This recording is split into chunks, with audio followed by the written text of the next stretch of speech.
entire money-structured and materialistic-oriented society is a false society. Our society will go down in history as the lowest development in man. We have the brains, the know-how, the technology, and the feasibility to build an entirely new civilization.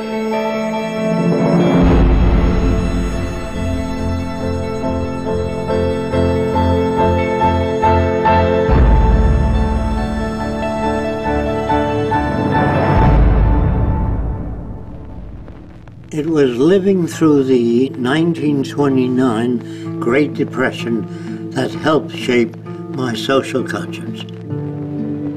During this time, I realized the Earth was still the same place. Manufacturing plants were still intact, and resources were still there, but people didn't have the money to buy the products. I felt the rules of the game we play by were obsolete and insufficient. Misery, suffering, and war provided the incentive for my life's work. I was also motivated by the seeming incompetence of governments, the academic world, and the lack of solutions offered by scientists. I realized instead of working with individuals, a more effective method would be to redesign the culture. This began a lifelong quest to finding solutions to the many problems that we have today.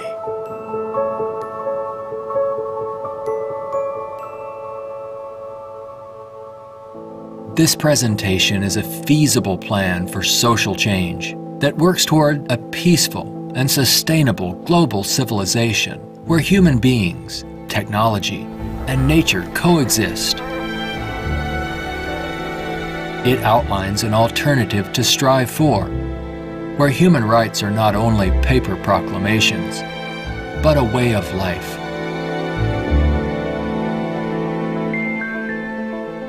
It is called the Venus Project.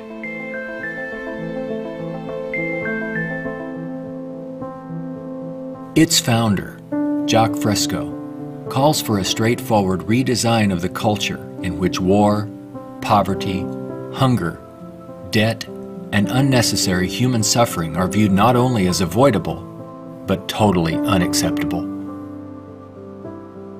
It is becoming increasingly obvious that anything less will simply result in a continuation of the same problems we face today.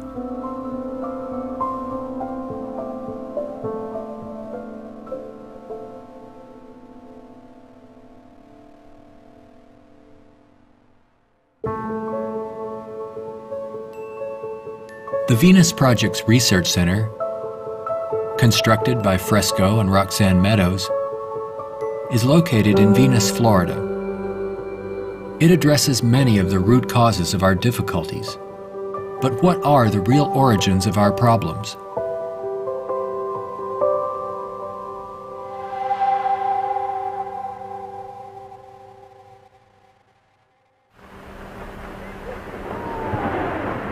At present, we are left with very few alternatives, since we're on a collision course of our own making. Answers from yesterday are no longer relevant. Considering the damage already done to the environment, we are rapidly approaching a point of no return, where nature will dictate the course. Either we continue as we have, with outmoded social customs and habits of thought, thereby threatening our future. Or we apply a more appropriate set of values, relevant to a sustainable society, with more opportunity and freedoms.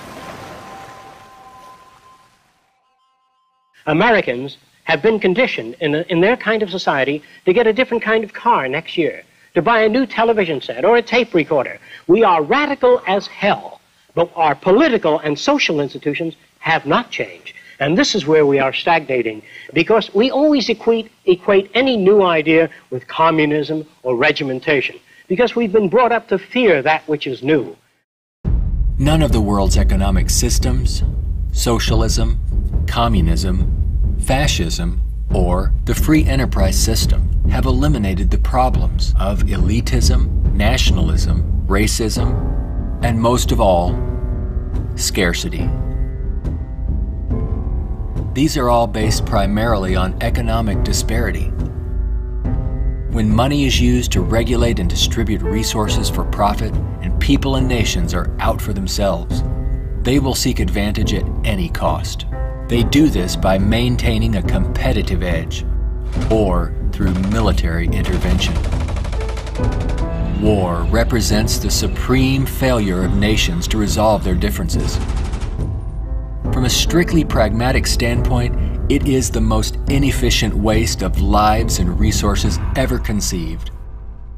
Most wars are for the control of resources and maintaining your position of differential advantage. They're not based on the dignity of man. They're not based on elevating human beings. It might elevate the human beings in the country that's the victor. It might do that. But as far as the rest of the world goes, the price is enormous. This crude and violent attempt to resolve international differences takes on even more ominous overtones with the advent of computerized nuclear delivery systems and deadly biological and chemical weapons.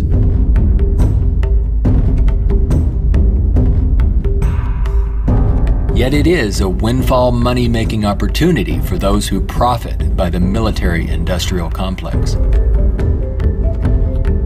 If the profit were taken out of wars, do you really believe we would have them?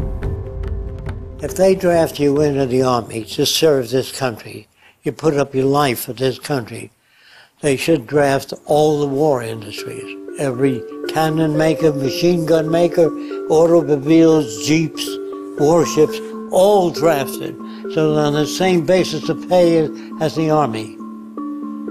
Then it's real. But if you make millions selling warships, machine guns to the army, then it's corrupt. I would, if I had my way, if we had millions of men in the army, I'd send them to school to become problem solvers, how to get along with other nations. That's what we have to do, not kill. When soldiers are just killing machines, they're trained to kill. I would train them to be able to go to Mexico and bridge the difference, and go to the Arab world, see if they can bridge the difference. So bring them all together, all the nations. War is not the only form of violence imposed upon people. There is also hunger, poverty, homelessness, and unemployment. The acceptance of these conditions as expressive of human nature is a myth used to keep things as they are.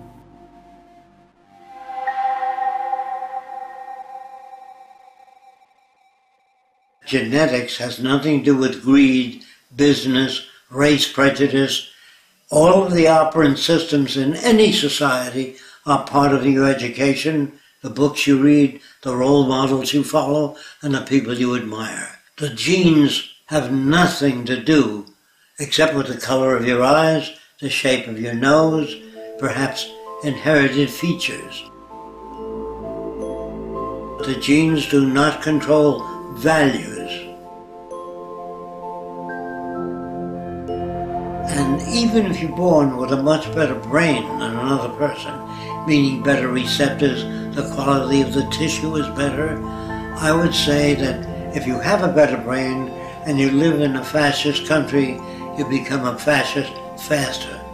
The brain has no mechanism of discrimination. The brain can't tell you what is relevant or less relevant, except experience. We are not born with greed, envy, hatred, or bigotry. Our behavior and values are reflective of the culture we are exposed to. If you were raised by the headhunters of the Amazon, you'd be a headhunter.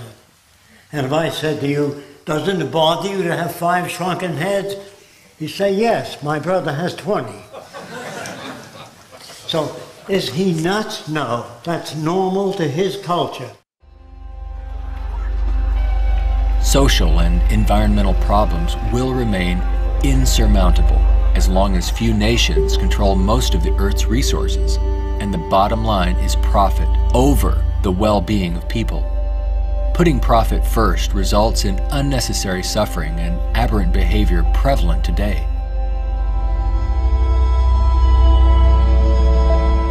Many people feel that we need the rule of law to eliminate our problems. We have many laws, thousands upon thousands of them, but they are constantly being broken. Paper proclamations and treaties do not alter the facts of scarcity, deprivation, and insecurity.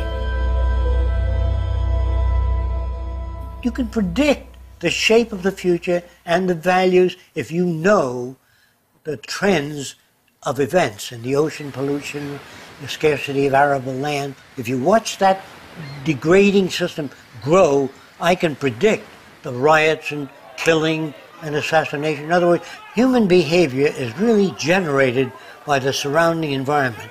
If there's a scarcity, say, of water, it is prized, and its price is high. Let's discuss scarcity as a system. Suppose it rained gold for about 3 days, gold dust. People would go out and shovel it in, fill the cellars, the attic, every drawer in that. They throw out their clothing. If the rain kept up for a year, so the gold was all over the place, people would sweep it out of the house, take their rings off, throw them away, and so human behavior undergoes change to that condition. There's only a policeman in front of something that people have need for and don't have access to. So you put a guard there. But if lemon trees or orange trees and apple trees grew all over the place, you couldn't sell it. If you landed on an island that was so abundant with resources, you had 10 people, there were 1,000 fish for every person if you wanted it. There were 10 times the amount of bread, fruit, and bananas. Money would not come into existence. Private property would not come into existence. If the island was big enough, there were 10 people, there were 8,000 acres. No one would give a damn about staking out this particular area. There are patterns of behavior that promote survival. There are social conditions that change our values and outlook. No one can write a constitution of required behavior without consulting the environment. So we'd better take care of the environment, we'd better take care of one another, and we'd better educate people to the highest possible levels of our ability in order to have a society. Even a peace treaty cannot prevent another war if the underlying causes are not dealt with. Maybe what is needed are ethical people in government who will work towards everyone's well-being.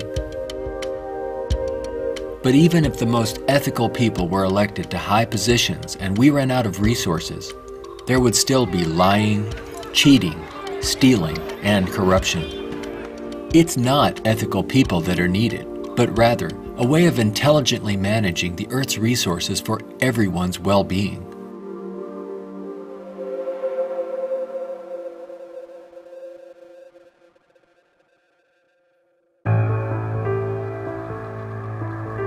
Let's examine our social arrangements further. To maintain our economy, products must continuously be sold. To assure this, they are deliberately designed to wear out and break down. Maybe you've noticed this usually happens right after the warranty expires.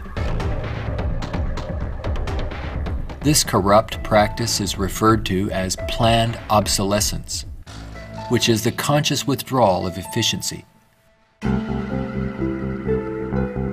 Innovators go through the finest schools and then are required to design things that wear out and break down right on schedule. This results in a tremendous waste of resources and energy. We are plundering the planet for profits.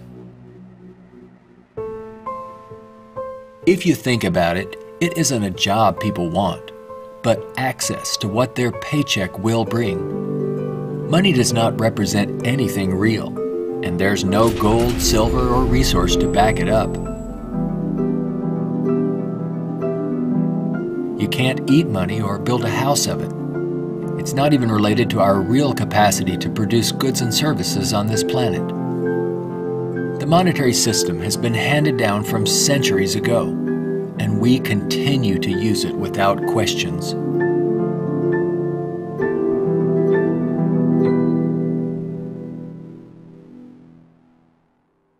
This system will keep installing more and more automation, cutting down on the purchasing power of the majority of people. There will come a time called the Gaussian curve, where employment is that, production is this, and purchasing power is that.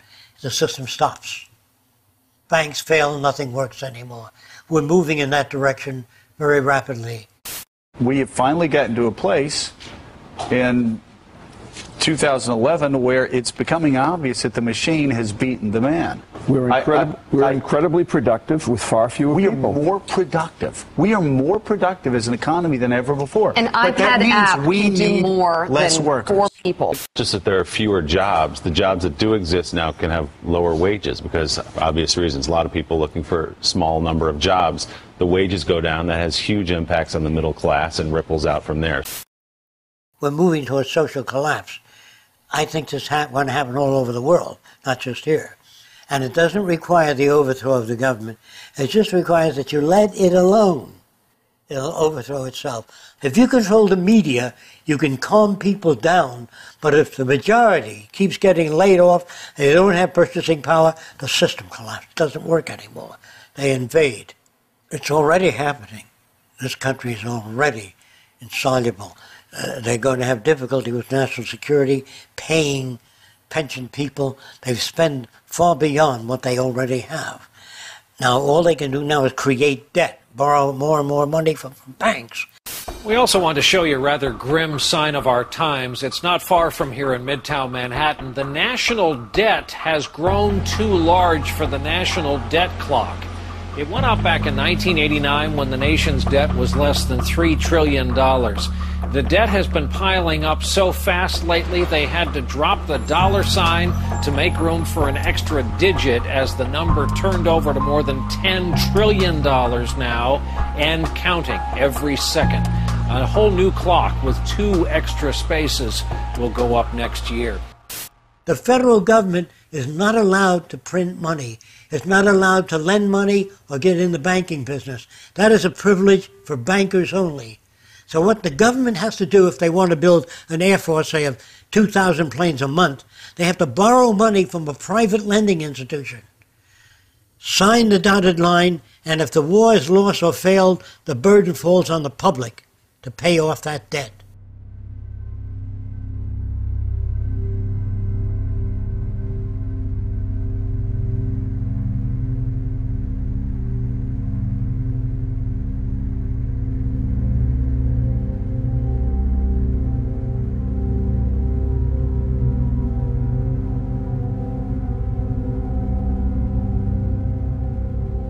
We find ourselves and our social constructs in a transitional state, a matter of social evolution.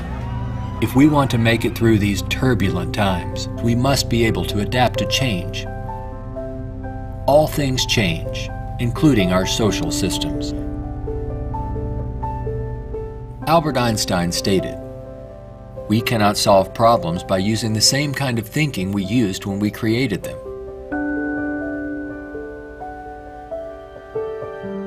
Earth is still abundant with resources. Our practice of rationing resources through monetary control is no longer relevant and is actually counterproductive to our very survival. Today, we have highly advanced technologies, but our social and economic system has not kept up with our technological capabilities, which could otherwise easily create a world of abundance for all, free of servitude and debt. How can this be possible?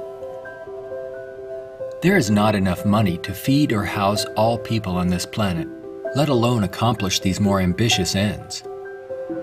But Earth has more than enough resources to meet the needs of all people, but only if managed intelligently.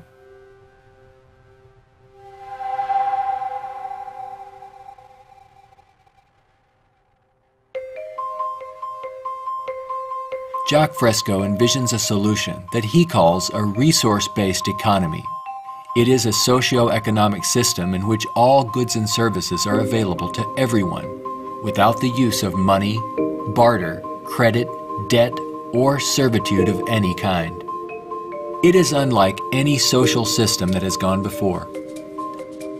Fresco arrived at this direction through 75 years of study and experimental research.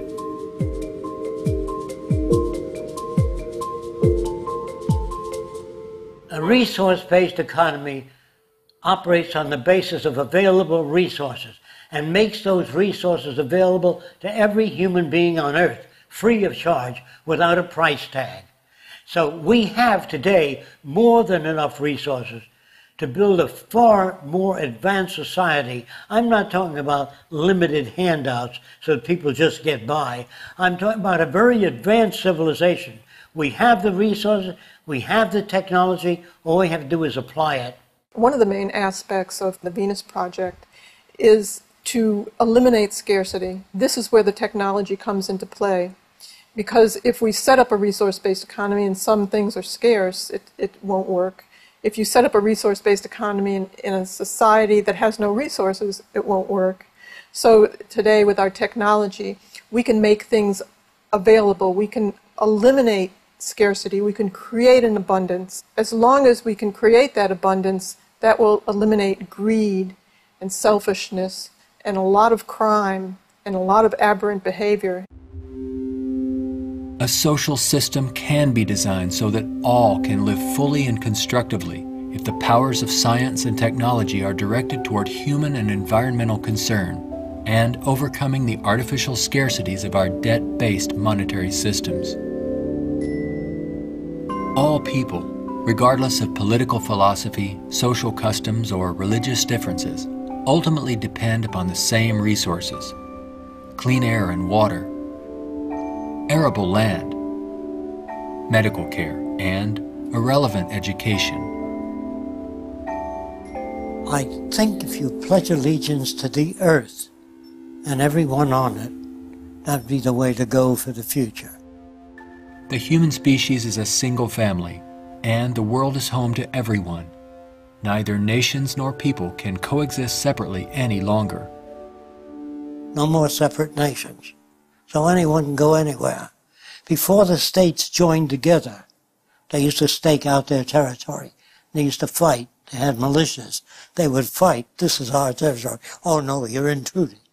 When all the states joined together, the government worked out the lines of the states and they agreed, and that was the end of territorial disputes. If you want the end of war, you must declare the earth common heritage.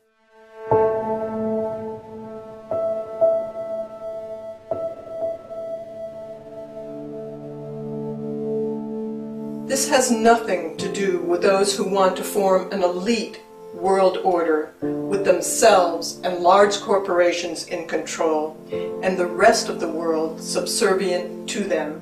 On the contrary, a global resource-based economy enables all people to reach their highest potential, where they can thrive and grow in a society that works in their behalf, a society that protects and preserves the environment as well, one that understands that we are part of nature, not separate from it.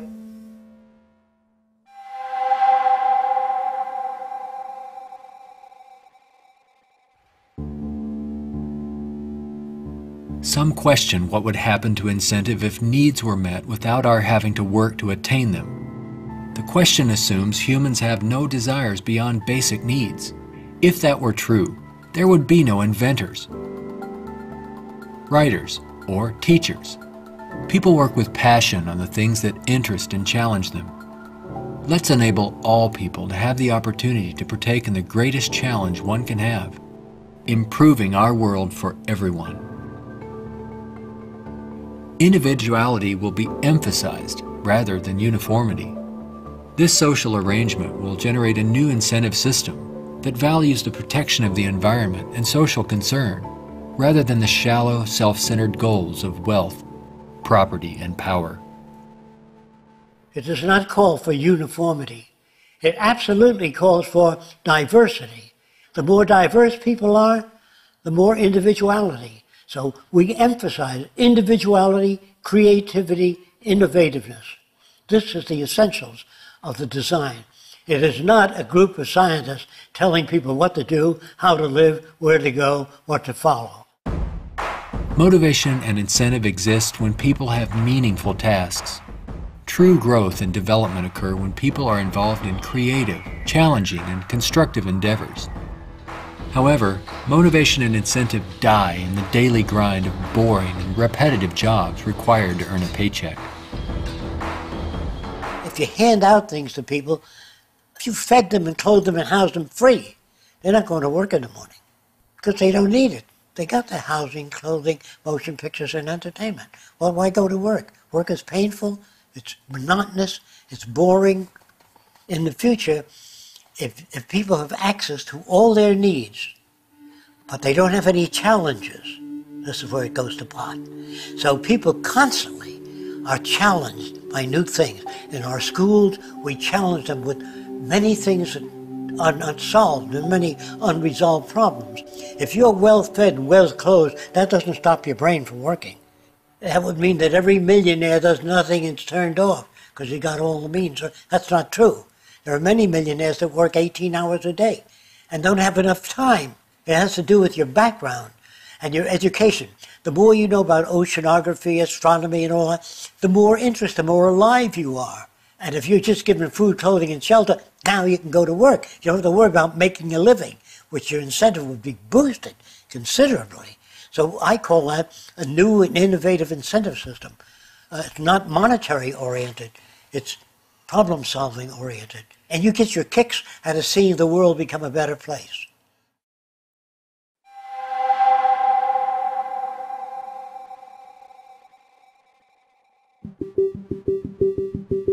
How can we use our technology wisely so that there is more than enough for everyone?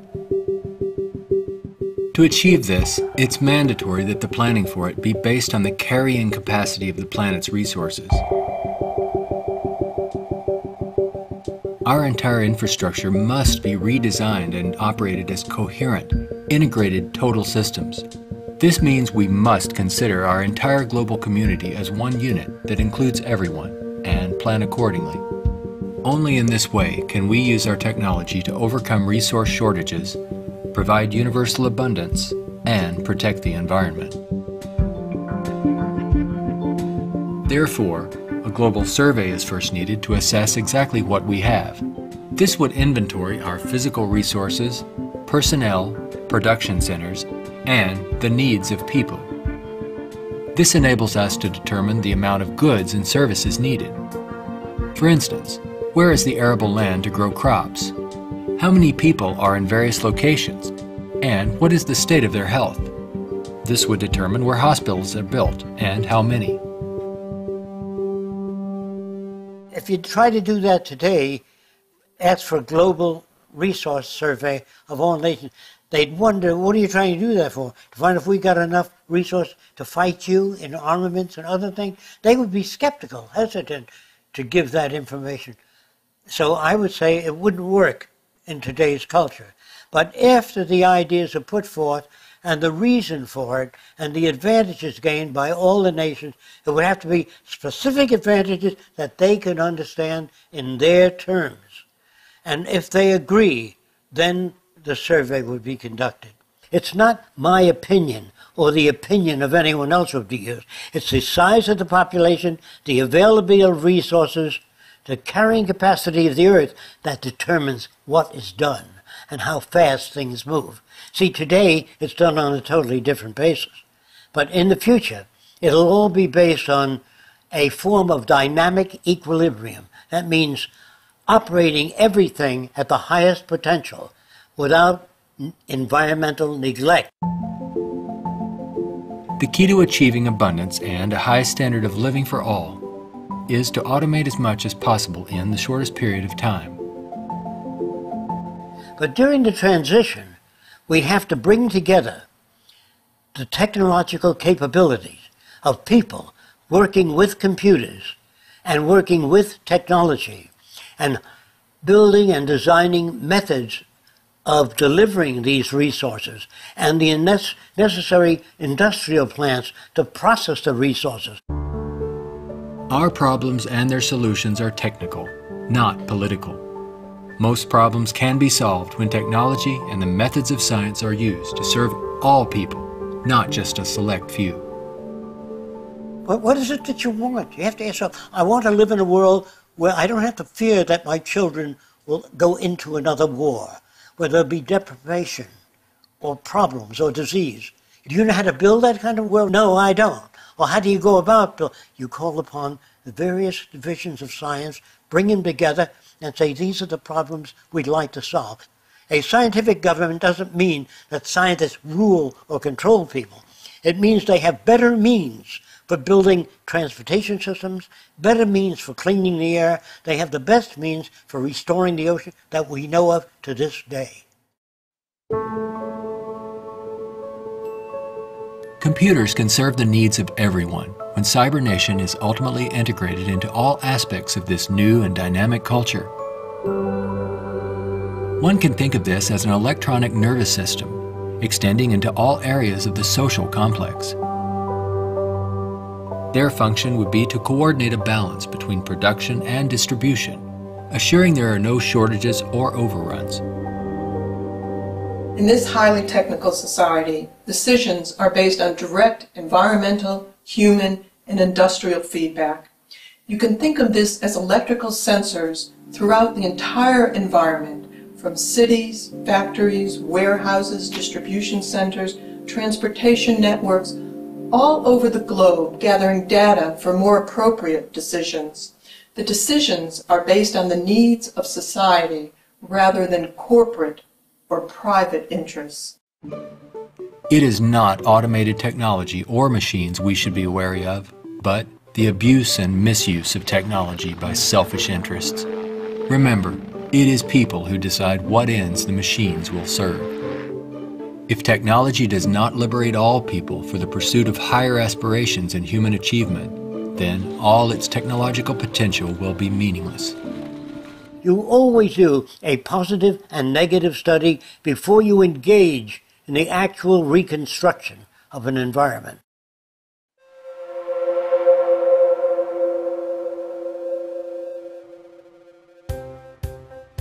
It's all just talk unless there is a technical plan to organize and use resources to accomplish abundance. What follows are some of the many approaches the Venus Project provides for the entire social spectrum.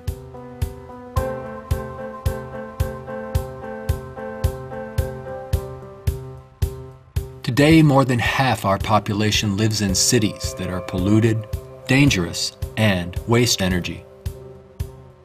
What we have to do is design a city as a living system, as an organism, as a university, that all of the cities of the future will be university cities that grow, that continue to exchange ideas.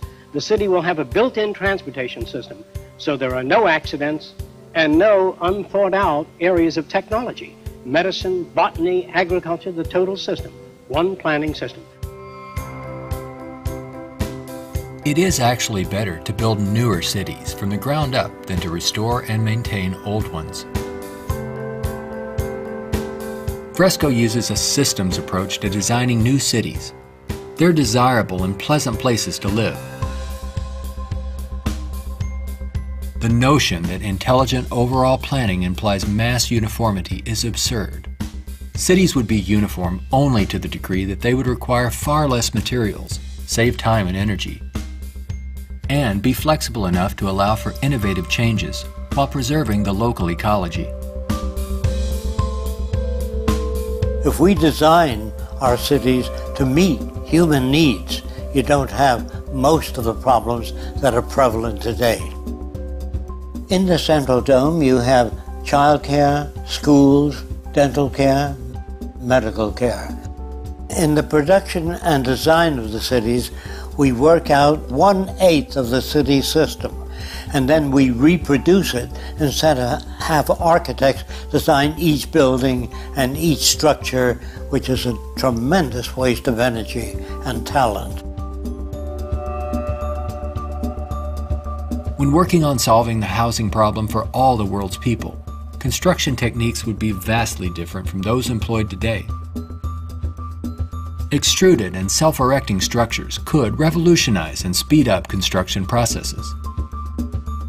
These lightweight, durable apartments could be produced as continuous extrusions and then separated and positioned in place by the mega machines.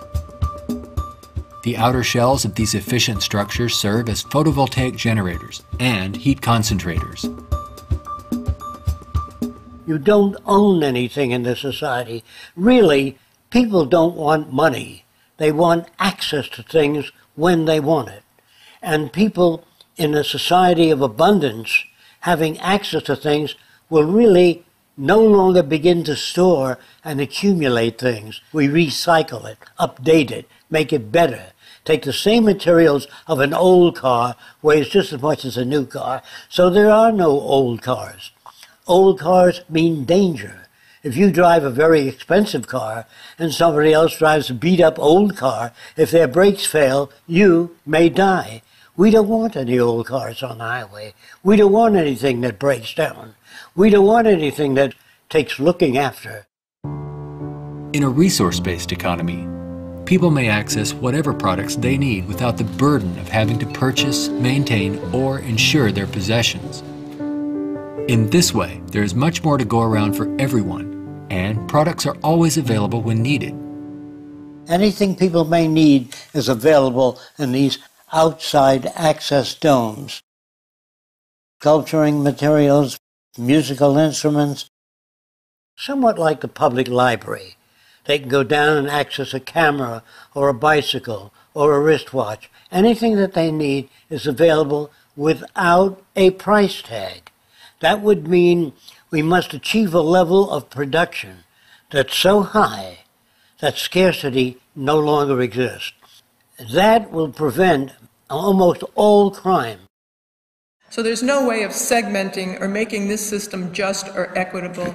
We have to make a system that assures human rights. You know, when everybody has free access to goods and services, you don't have to fight for women's rights or black rights. It's an automatic in a society that's set up that way. You don't have to make laws, don't steal. It would bypass that behavior. Surrounding the central dome, you have the research centers. Centers that do work that's relevant to the sustainability of the entire community. As we move away from the research centers, we come to the recreational area, which has tennis courts and all of the games that people require.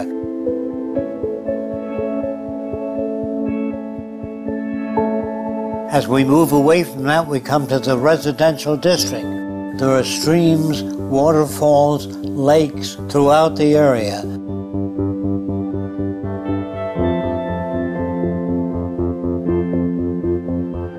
We could provide a wide range of unique homes and apartments that can be relatively maintenance-free, fireproof, and virtually impervious to adverse weather conditions.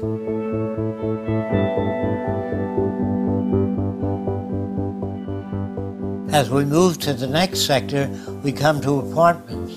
The reason some people want to live in apartments is because you have drama groups, you have gymnasiums, medical care, dental care, everything is built in to the central towers. I feel that in the future, people will move away from individual houses and live in larger complexes. As we move outward, we come to the indoor agriculture or hydroponic farms. Then there's also outdoor agriculture. The city would use the best of clean technology in harmony with nature, such as wind, solar, geothermal, heat concentrators, piezoelectric, wave, temperature differentials, ocean thermal vents, and much more. A major development for generating energy in the future could be the construction of a land bridge or tunnel across the Bering Strait.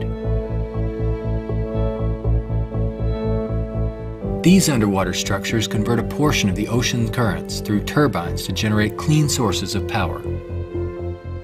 By using these sources of energy, we could power the Earth on clean energy and enable all people to enjoy a very high standard of living for thousands of years to come. There's no need for the use of polluting hydrocarbons any longer. Pollution will be a thing of the past. All transportation will be integrated into a worldwide transportation system. Transportation within cities will be by transveyors. City-to-city travel will be by monorail.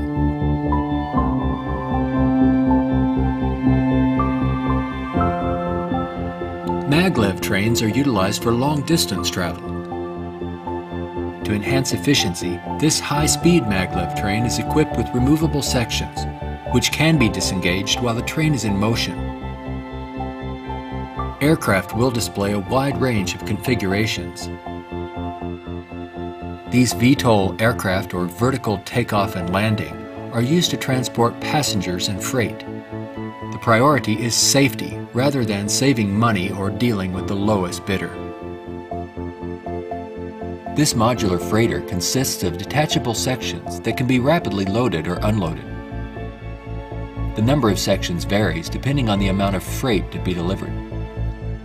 When all the sections are connected, they can be propelled as a single unit. Ships can be floating manufacturing plants that produce products while en route to their destinations. They can also serve as education centers, where children and adults travel worldwide, obtaining innovative education, not through vicarious study, but through experiencing and interacting with the real-world environment. A national transportation system would include a network of waterways, canals, and irrigation systems. They could serve to minimize the threat of floods and droughts while allowing for the migration of fish, provide natural fire breaks, emergency water sources, fish farms, and recreation areas. When we unleash science and technology directly into the social system without the restrictions of the marketplace, finances, or patents, we could achieve a very high standard of living within a very short period of time. This society would continuously improve, changing rapidly through new technologies, inventions, and ideas. It would be an emergent society rather than an established one like we have today.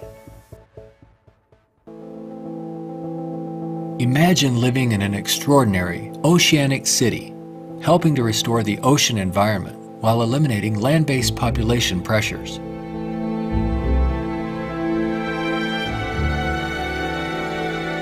These cities in the sea may serve as universities and research centers where students study marine sciences. They could be used for ocean farming, mariculture, and mining, while maintaining a dynamic balance in the oceanographic environment. Self-sufficient cities in the sea vary in design depending on their location and function. This undersea observation station permits people to view marine life in its natural habitat. These mariculture and sea farming systems cultivate and raise fish along with other forms of marine life to help meet the nutritional needs of the world's people. These structures would permit the free flow of water throughout. Using technology in this way would make it possible for a global society to achieve social advancement and worldwide reconstruction in the shortest time possible. Utopia, if ever established, will die, will stagnate. Whereas what I'm talking about, an evolving culture or an emergent culture, I have no notions of a perfect society. I don't know what that means. I know we can do much better than what we've got. I'm no utopian. I'm not a humanist who would like to see everybody living in warmth and harmony. I know that if we don't live that way, we'll kill each other and destroy the earth. This new lifestyle, while providing leisure and recreation, would also enhance knowledge and creativity for everyone. The measure of success would be the fulfillment of one's personal interest rather than the acquisition of wealth and self-centered goals.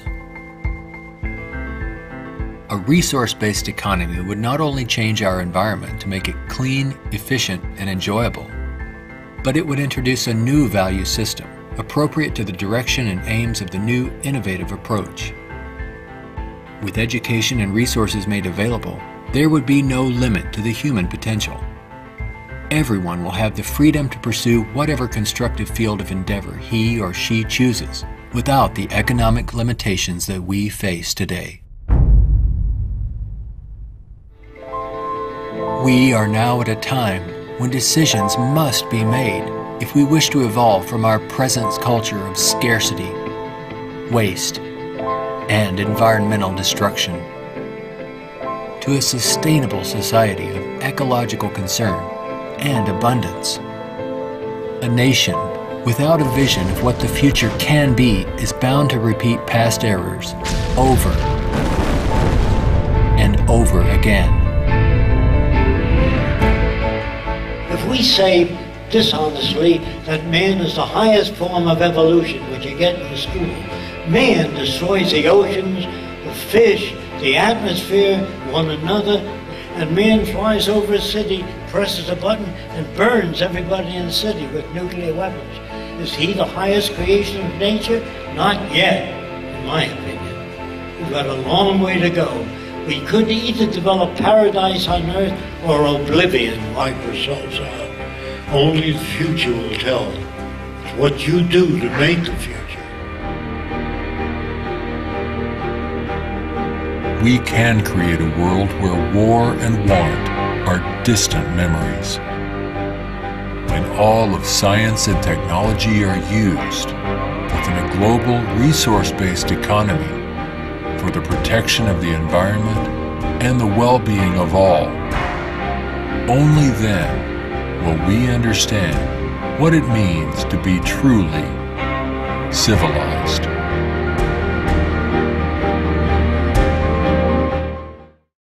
Can you feel it? A sort of anticipation growing stronger and stronger?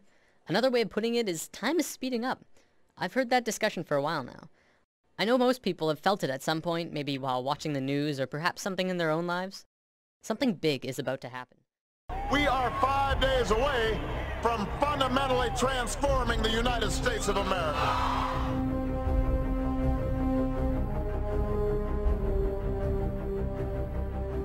The way Bush has done it over the last 8 years, added $4 trillion by his lonesome, that's irresponsible. It's unpatriotic.